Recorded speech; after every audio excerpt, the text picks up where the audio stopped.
Hi,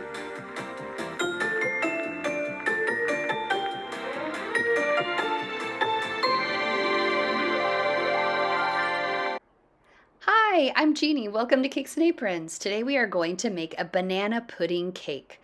And today's apron is one that I made. It's my version of a 1950s diner or soda fountain apron.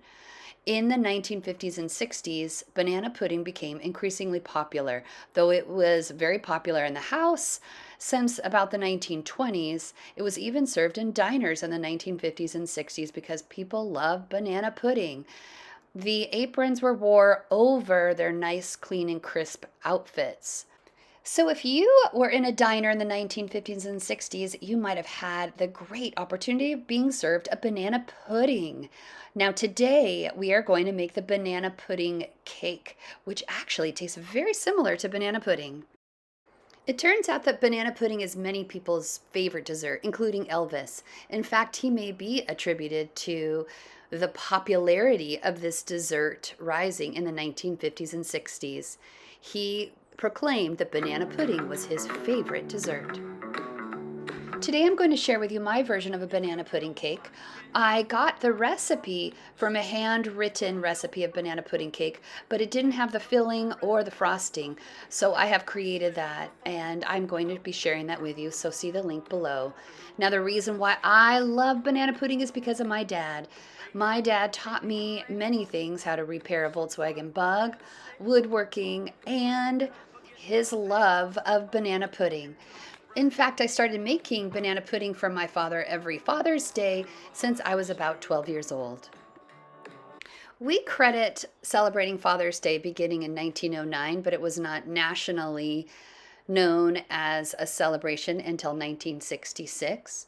So, what have we been giving our fathers throughout the years? Well, you'll be surprised that a lot of the gifts through the ages are very similar to what we give our fathers today.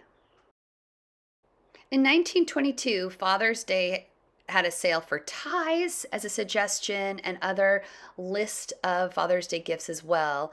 In 1930s, he was a king by giving him tobacco and cigars, or aftershave was a good idea in the 30s. In the 40s, again, we see neckties being popular. Dad can choose from so many to fit his personality. And again, we have Old Spice aftershave. And here's another different kind of aftershave to please Dad. Also, Dad loved outdoor wear in the 1950s. The 1960s, we saw the electric razor. And in the 70s, the Lazy Boy recliner was popular. In the 80s, you could do some cassette tapes or maybe a shirt from Kohl's. But for me, in celebrating my dad, it was all about the banana pudding. So today's banana pudding cake. You will need some Nilla wafers, Betty Crocker's yellow cake, 4 eggs, Jello vanilla instant pudding, 2 ripe bananas, a cup of water, and 1/4 cup of vegetable oil. Next, you will prepare your cake pans. What I did is I added parchment paper to the bottom of the cake pan to help the cake from not sticking. My cake slid out perfectly, so this is just a little trick that I wanted to share. I traced the bottom of the pan and then cut out the parchment paper pieces. I did grease the very bottom of the pan with butter so that the pieces of parchment paper stick. And then I greased using butter over the parchment paper pieces, and then I dusted the pans with flour.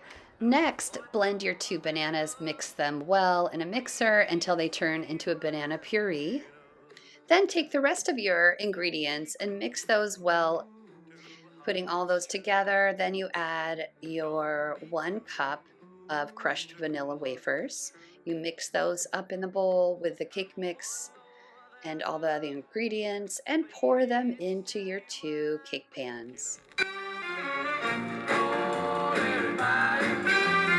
Next, you put them in the oven, bake for 25 to 30 minutes at 350 degrees. After your cakes are done baking, pull them out and cool them thoroughly.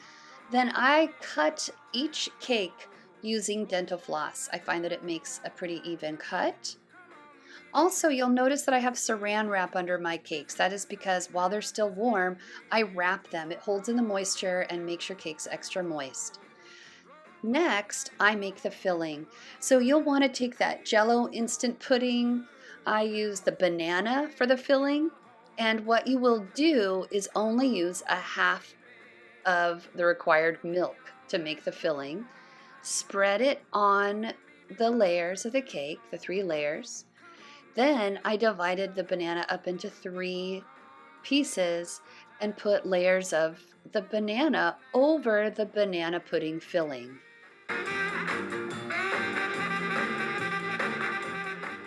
Once your bottom cake is done, you put the other layer on top, and you do this again twice more with the banana pudding filling and then layering over slices of banana.